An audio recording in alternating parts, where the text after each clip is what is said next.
వార్తా విశేషాల సమాహారం దుర్గా కేబుల్ న్యూస్ కి స్వాగతం। సిరిసిల్ల సాహితీ సమితి ఆధ్వర్యంలో జ్ఞానపీఠ్ అవార్డు గ్రహీత డాక్టర్ సి నారాయణ రెడ్డి సంస్మరణ కార్యక్రమం నిర్వహించారు।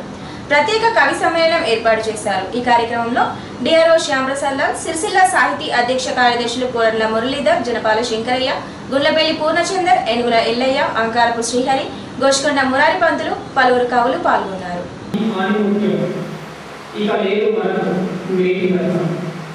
పన్నలో కలిసాడు తీరని శోకం కలిగించాడు మరో జన్మ ఉండే కానీ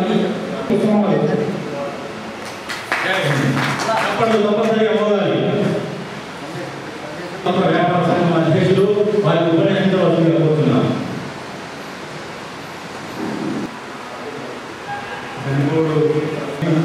ఆయన ఎన్నో రకాల సినిమాలకు కూడా ఎన్నో రకాల పాటలు కూడా రాశాడు।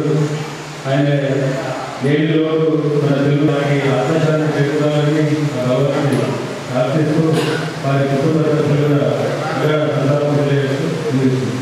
ఇప్పుడు నవయువ నాయకుడు తెలంగాణ నవ్య తెలంగాణ సాధన గారు మాట్లాడుతున్నారు। ఒక రాజభవనం వల్ల మన సిరిసిల్ల సాహిత్య చదివి వారికి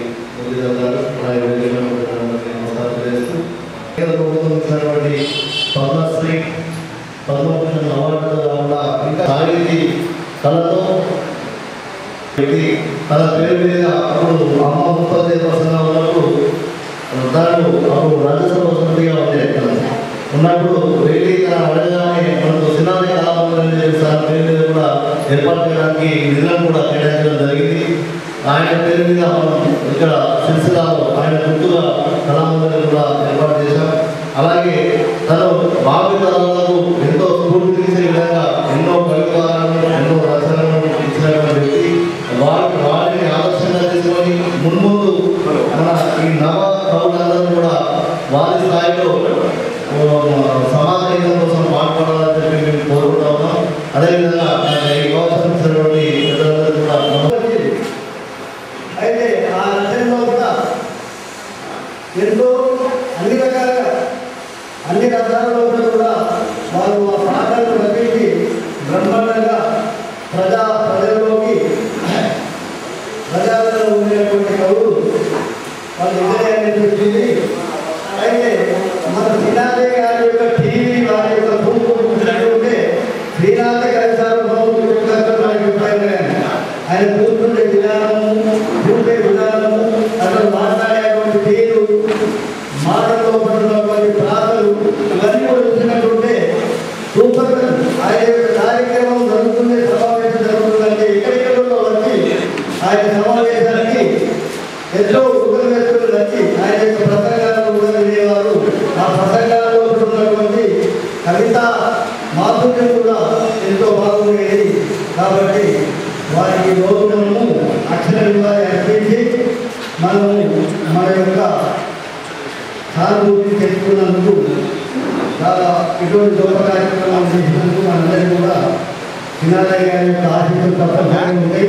వారి మార్గదర్శకత్వంలో మనందరూ కూడా కవిత్వాన్ని రాయాలని కవులందరికీ కూడా వినయపూర్వకంగా సూచిస్తున్నాం। దేశాన్ని అభివృద్ధి పథంలో నడుపుతున్న ఘనత బీజేపీదేనని జాతీయ కార్యదర్శి మురళీధర్ అన్నారు। ఇంటింటికి బీజేపీ కార్యక్రమం ముగింపు సందర్భంగా పద్మనాయక కళ్యాణ మండపంలో ప్రత్యేక కార్యక్రమం జరిగింది। ఈ కార్యక్రమంలో ఆకుల విజయ, జిల్లా అధ్యక్షులు ప్రతాప రామకృష్ణ, ఆడిపు రవీందర్, గౌడవాసు, పలువురు నాయకులు కార్యకర్తలు ఉన్నారు। जहाँ हर गरीब महिला गैस पर और वो भी मोबाइल नंबर से जुड़ा हो, जहाँ गरीब व्यापारी को साहूकारों से और गरीबों की भलाई ही सरकार का विकास मंत्र हो। हिंदुस्तान एक ऐसा देश हो जो भेदभाव से मुक्त हो, समानता से युक्त हो, जो भ्रष्टाचार से मुक्त हो, पारदर्शिता से युक्त हो। है विश्वास है तभी तो हो रहा विकास है। फैसलों के बाद विश्वास हो गया कि अब बनेगा काले धन से मुक्त भारत। ना होना चाहिए भाई। एक फैसले पर काले धन वालों की नींद। मोदी जी ने 40 साल से अटके पड़े वन रैंक वन पेंशन के फैसले को सुलझाया। जितने पुराने उलझे मुद्दे के बड़े भूमि सीमा समझौते को सुलझाया। जीएसटी से हमारे व्यापारी और ग्राहक दोनों खुश हैं। अरे भाई साहब, क्या ये टैक्स वो टैक्स ना जी, अब एक देश एक टैक्स। खुशहाल गरीब, सुविधाएं करीब। राजू भैया ने 45 सालों में पहली बार बैंक को अंदर से देखा और गंगाधर के सिर पर भी पहली बार अपनी है। महीने के अंत में एक पैसा नहीं बचता, पर राम प्रसाद जी उन्होंने सिर्फ 12 रुपए के प्रीमियम पर 2 लाख का जीवन बीमा जो ले लिया है। सोचिए, नारी सशक्त भारत। सरिता के घर पहली बार गैस आई। अब घर में न धुआं दिखता है न लकड़ी, बस दिखती है खुशियां ही खुशियां।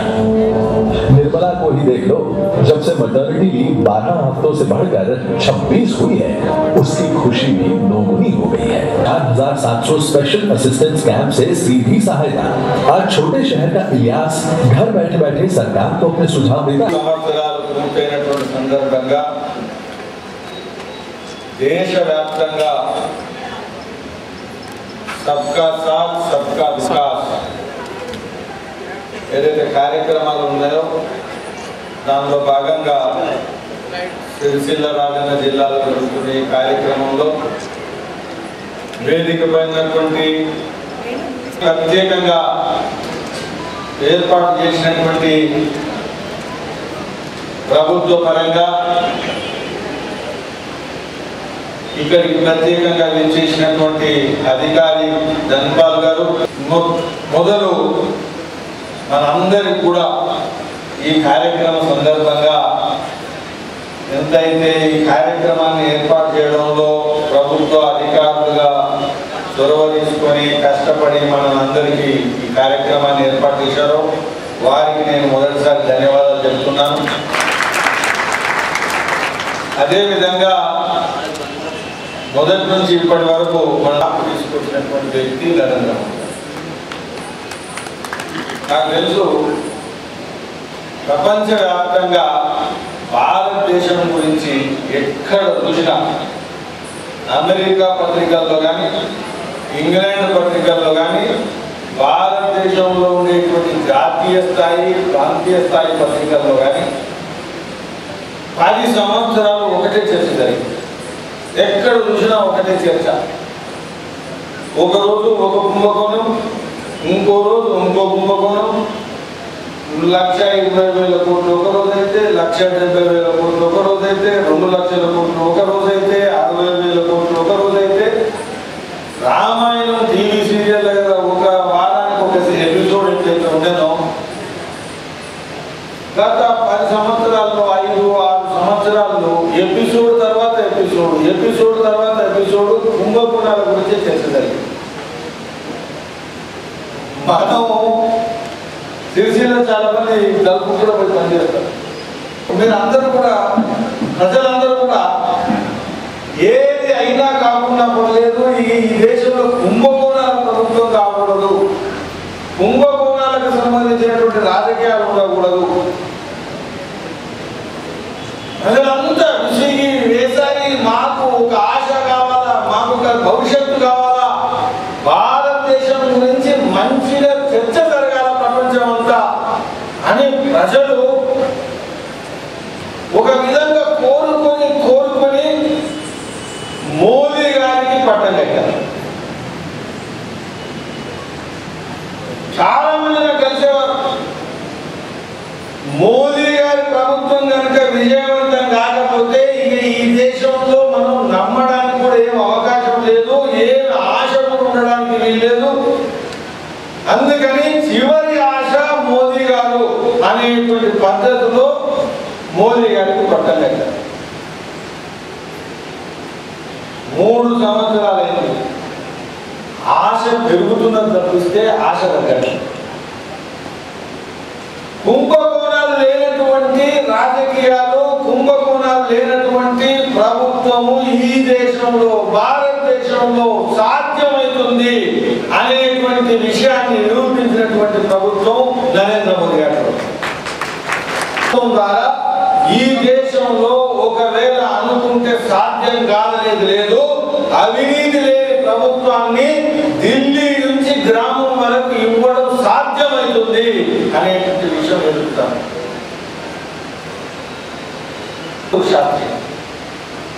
లాల్ బహదూర్ శాస్త్రి గారు మన దేశ ప్రధానిగా ఉన్నారు. వారు పనిచేసినప్పుడు పాకిస్తాన్ మన మీద యుద్ధం ప్రకటించింది. యుద్ధం నడుస్తూ ఉన్నది. మన దేశానికి సరిపోయేటువంటి జనాభాకు సరిపోయేటువంటి ఆహార ధాన్యం లేదు.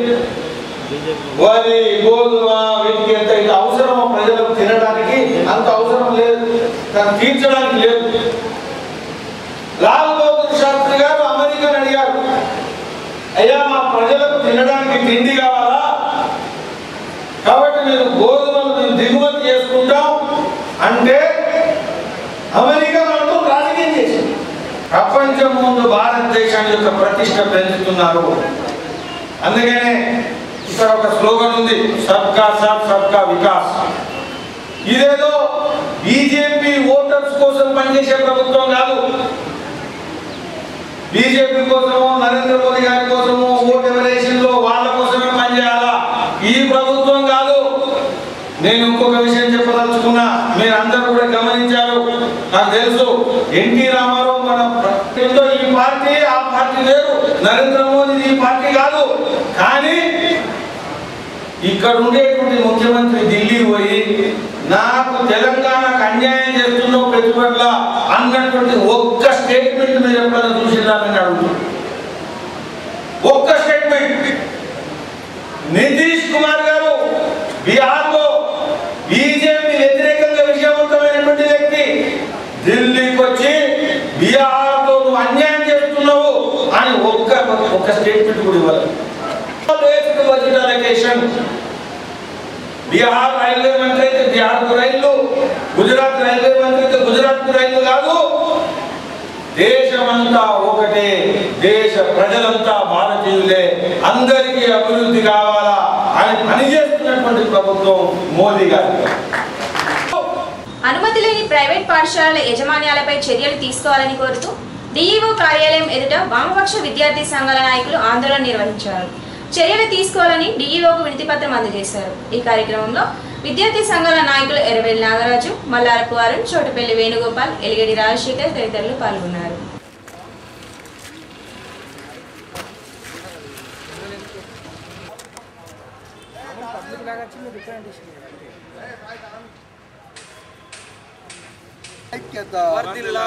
ప్రభుత్వ గుర్తింపునటువంటి పాఠశాలను వెంటనే ప్రభుత్వ గుర్తింపునటువంటి పాఠశాలను ప్రభుత్వ గుర్తింపునటువంటి పాఠశాలను ప్రభుత్వ గుర్తింపునటువంటి పాఠశాలను ఒక పేర్లను ప్రైవేట్ పాఠశాలతో ఒక పేర్లను అక్రమంగా పాఠ్య పుస్తకాల వామపక్ష విద్యార్థి సంఘాల ఐక్యత, వామపక్ష విద్యార్థి సంఘాల ఐక్యత.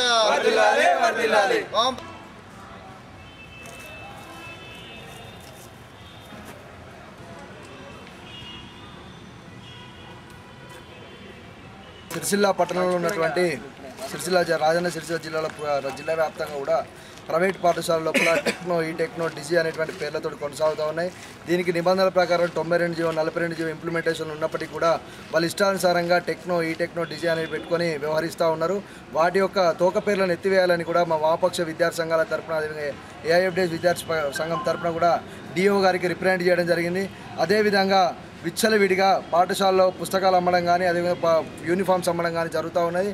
వీటిపైన వెంటనే చర్యలు తీసుకోవాలని, ప్రభుత్వ గుర్తింపు లేనటువంటి పాఠశాలలు ఈరోజు సిరిసిల్లలో ఎక్కువగా కొనసాగుతూ ఉన్నాయి, వాటిపైన కూడా చర్యలు తీసుకోవాలని చెప్పేసి మేము అఖిల భారత ప్రజాతంత్ర విద్యార్థి సమైక్య తరఫున, అదే వామపక్ష విద్యార్థి సంఘాలుగా ఈరోజు డిఓ గారికి రిప్రజెంట్ చేసి ఈ యొక్క వాటిపైన చర్యలు తీసుకొని చేయడల తప్పకుండా మేము భౌతిక దాడులకైనా సిద్ధమని కూడా మేము హెచ్చరిస్తాము.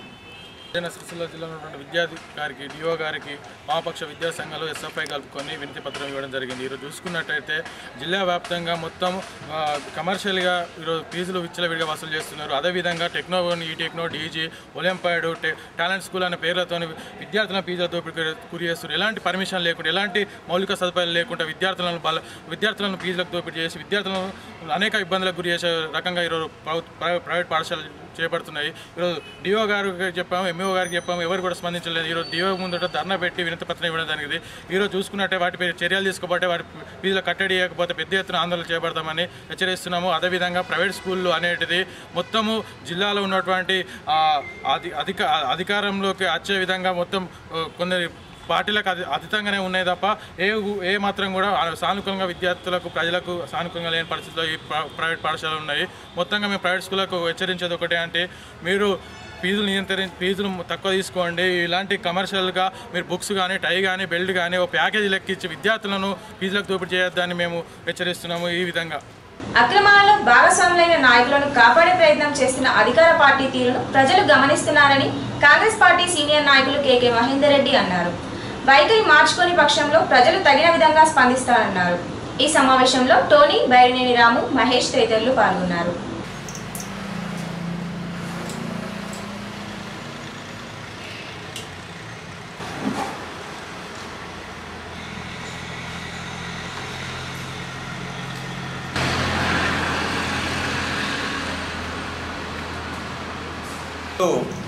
ఈ రాష్ట్రం ఏర్పడిన తర్వాత దొంగలు కదా ఊళ్ళు పంచుకున్నట్టు ఈ ప్రభుత్వ హయాంలో జరుగుతుంది. చోటామోటా నాయకులందరూ కూడా కాన్స్టిట్యున్సీల వారీగా జిల్లాల వారీగా దోచుకుంటే ప్రభుత్వంలో ఉన్న ప్రజలు ఇలా పెద్ద పెద్ద భూదందాల రూపాన ఇసుక రూపాన దోచుకుంటారు. ఇవాళ భూమిని నమ్ముకున్న రైతన్ననేమో కన్నీరు పెడుతుండు, కష్టాల పాలవుతాడు, కష్టాలను తట్టుకోలేక ఆత్మహత్యలు చేసుకుంటుండు. కానీ భూమిని అమ్ముకున్న వాళ్ళు, నగరాలకు చుట్టుపక్కల ఉన్న భూమును అమ్ముకున్న వాళ్ళు భూదందాలు చేసుకుంటూ విలాసవంతమైన జీవితాలు గడుపుతుండ్రు. దానికి ప్రభుత్వ పెద్దల యొక్క తోడ్పాటు కూడా ఉంటుంది. ఇవాళ ఈ ప్రభుత్వానికి నిజంగా చిత్తశుద్ధి ఉన్నట్టయితే మొన్నటి వరకు చూసాం, నయీము కేసులో సిబిఐ ఎంక్వైరీ చేయండి, అందులో ఉన్న అందరూ కూడా బయటకు వస్తారు.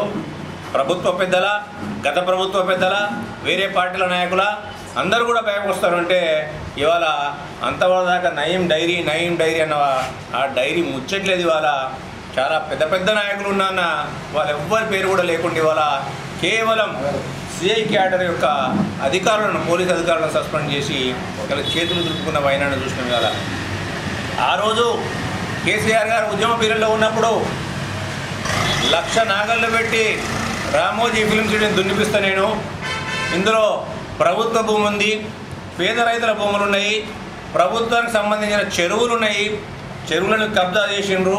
వారి తప్పకుండా తెలంగాణ రాష్ట్రం ఏర్పడిన తర్వాత 1,00,000 నాగళ్లతో దున్నిపిస్తా అన్న కేసీఆర్ గారు ప్రభుత్వం రాగానే అదే రామోజీ ఫిలిం సిటీకి వెళ్ళి ఇవాళ ఈ భూములన్నీ కూడా రామోజీరావు గారు చెమట ఓడ్చి సంపాదించిండ్రు.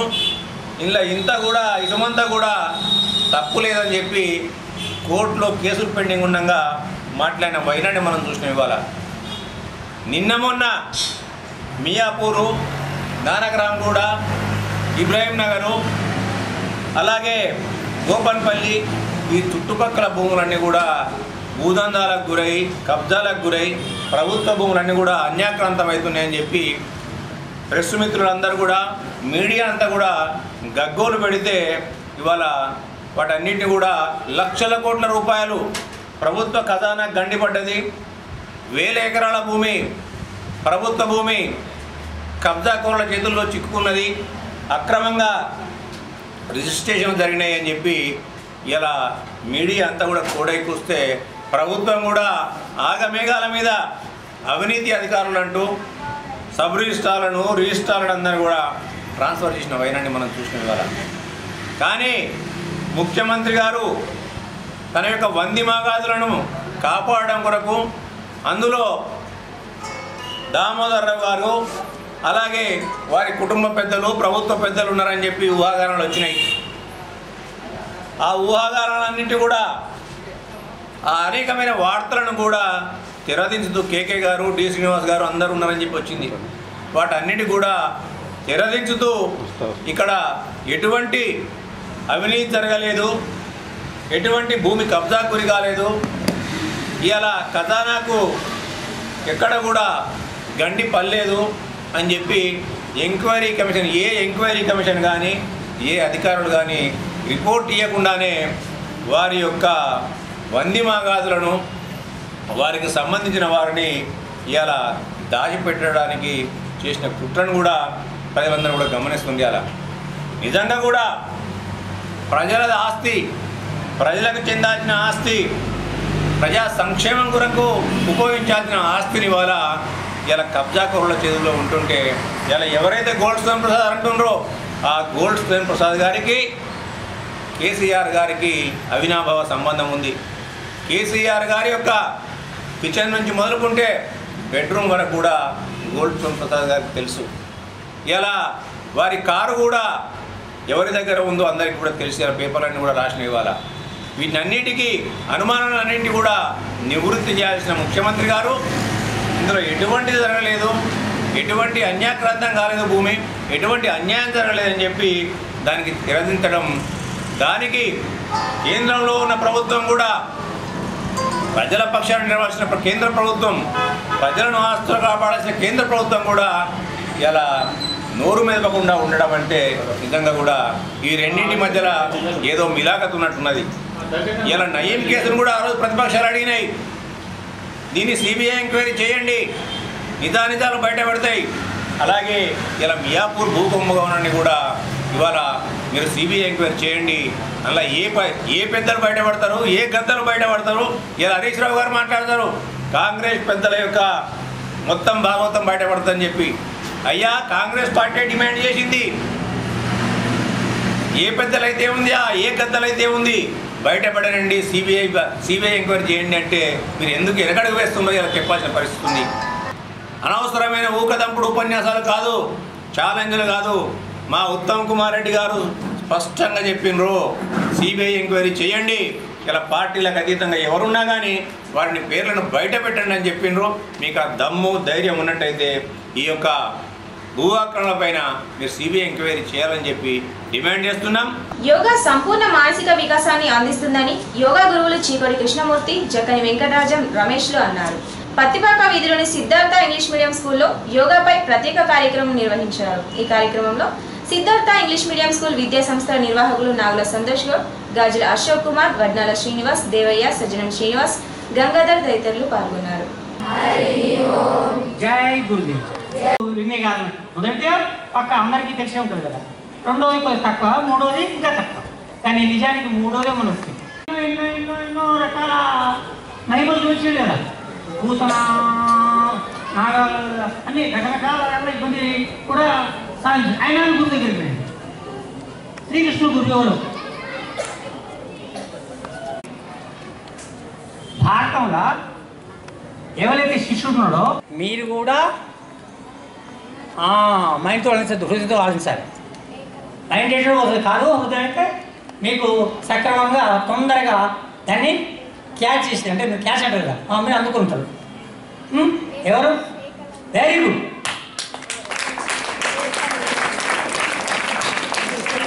అవునే కదా, ఎంతమందికి తెలుసు చేయలేవటండి, తెలిసిన వాళ్ళు మాత్రం చేయలేవటండి. ఏ గెలవేలు తెలిసిన వాళ్ళు చేయలేవటండి, తెలుగు వాళ్ళు ఆడలేదు.